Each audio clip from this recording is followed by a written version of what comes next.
The Cycle of Agitation, the Media, a Tool for Agitation, a Case Study. Well, Abraham Lincoln said this, "I'm a firm believer in the people.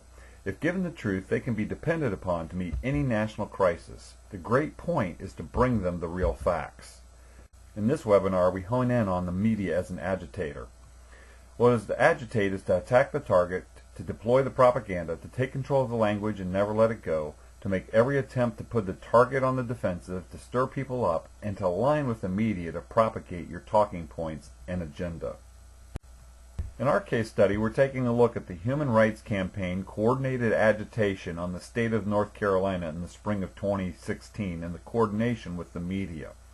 Bernie Reeves made this observation in the American Thinker. The Charlotte Observer, Raleigh News and Observer exhibited a long-running phenomenon of activists and news outlets joining hands to effect social change to suit their vision of America. Without these papers, both owned by the McClatchy chain, the bathroom bill issue would have quietly gone away. But for weeks, these papers employed a blitzkrieg style of left-wing journalism, publishing from 4 to 7 pieces a day on the subject. News articles, editorials, guest opinion, editorial cartoons, letters to the editor, and blurbs in their political happenings column. Over 90% of content and almost 100% of the headlines supported the activist agenda. As part of our case study, we'll take a look at an article titled "Charlotte Mayor, New LGBT Law Harmful for Small Businesses," but this is just an example of one of many. This article is to be a news story, not an editorial, about the HB2 law in North Carolina and its impact on small business. As you can see by the coloring of the text, there is nothing balanced about this report at all. The pro-LGBT talking points are all highlighted in red, and the remaining 2 blue items that you can see in here when they're highlighted were the only comments in this article against the activist agenda. Let's lift some lines and sentences from this article that further the propaganda of the activists and refute those lines. The new LGBT law harmful for small business. However, 70% of small businesses want the law. New law limiting legal protections for LGBT individuals. Actually, it stops gender identity activism. It's harmful for small and large businesses. This is a platitude that's not verifiable by fact.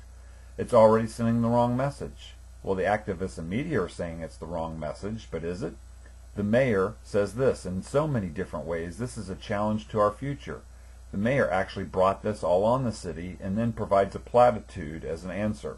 Highlighted throughout this article is an organization called the Small Business Majority, and the newspaper reports it's a DC-based advocacy group.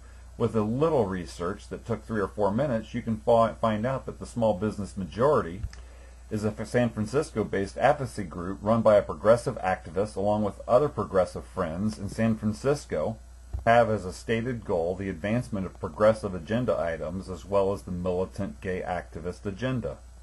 Continuing on, the NC law limits legal protections, but the NC law puts a check on gay activist gender activism. The article said that non-discrimination is to let transgender people to use the bathroom of their choosing, but there's no mention of the fact that there's no legal protections for women and girls from predators that would use the law for evil intentions. The 2 business owners that were quoted in the article are aligned with the activists, but there's no mention of how these types of laws are used to bully small businesses to comply with the activist agenda. Sum total, those supporting women and children in this article measured 2 sentences, but those supporting the activist agenda measured 19 sentences. Let's take a look at how something else was reported.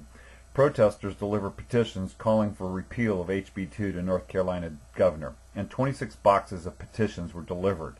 But it turns out that most of the boxes were less than 1/4 full. In fact, all the petitions would fit in 2 boxes. And when the petitions were taken out and sorted, only 20% were from North Carolina. These petitions circled in the red measured only a few inches. These are the petitions from North Carolina residents in light of the total box count that was delivered. What a deception, and the media did not report this. Here's what it looks like without the boxes behind them. Another story, a huge rally was held that an estimated 4,000 people attended to support the governor in restraining the activist agenda. Counter-rally was held with a mere 400 showing up, but the news reporting would say by the headlines that hundreds rallied near North Carolina Legislative Building in Raleigh to support HB2, where in fact it was thousands, giving this idea that both rallies were equal in attendance. The last thing that we'll look at here is the biased news reporting in the headlines. Here are some headlines as reported. New North Carolina law overrides Charlotte non-discrimination rule. San Francisco mayor bans city workers from traveling to North Carolina. McCrory joins dark list of Southern governors. Former BOA CEO calls the state LGBT law inappropriate and unnecessary legislation. Major companies oppose law. Mayor says law bad for small business. A law professor explains why North Carolina new discrimination statute is unconstitutional. Bank of America calls repeal of state LGBT law. New LGBT law harmful to small business. Pepsi CEO asks North Carolina governor to repeal the law. PayPal cancels expansion to Charlotte. Recruiting experts to say law will diminish North Carolina ability to get talent. Well, you get the idea, and the headlines went on and on and on and on. But what if the headline writing wasn't so biased? What are some alternative headlines that could have just as easily been written?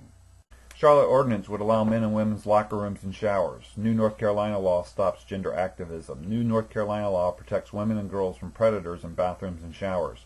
McCrory takes courageous stand against activist bullies. McCrory has huge support from the public for his stand. Other state governors show ignorance of North Carolina law.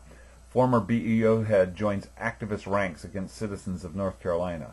Major companies and CEOs are ignorant of what is in North Carolina law. Big business have been taken over by activists on social issues. Big businesses seek to force their values on North Carolina. Big business hypocrisy on full display as they do business in countries that persecute gays.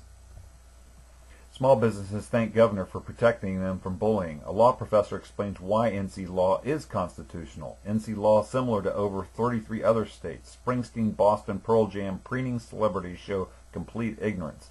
Mayor Jennifer Roberts has brought total chaos to the state. Mayor Jennifer Roberts has cost North Carolina over $100 million in lost economic opportunity. Mayor Jennifer Roberts was blinded by her own hubris when she ignored the will of the people. HRC, a national gay activist group, targets North Carolina. HRC, a national gay activist group, does not represent LGBT. Rally to support NC law draws over 4,000, counter-protest a few hundred. These were all alternative headlines that could have been written, but were not. So back to Abraham Lincoln. I'm a firm believer in the people. If given the truth, they can be depended upon to meet any national crisis. The great point is to bring them the real facts. Well, the media have become propaganda pieces and no longer fulfill this role in American society. In fact, the media has been disreputable for some time. That is, not respected or trusted by most people, having a bad reputation. The question becomes, has it moved from being disreputable to despicable, deserving to be despised or regarded with distaste, disgust, or even disdain, contemptible, even deserving scorn? So here are case study questions.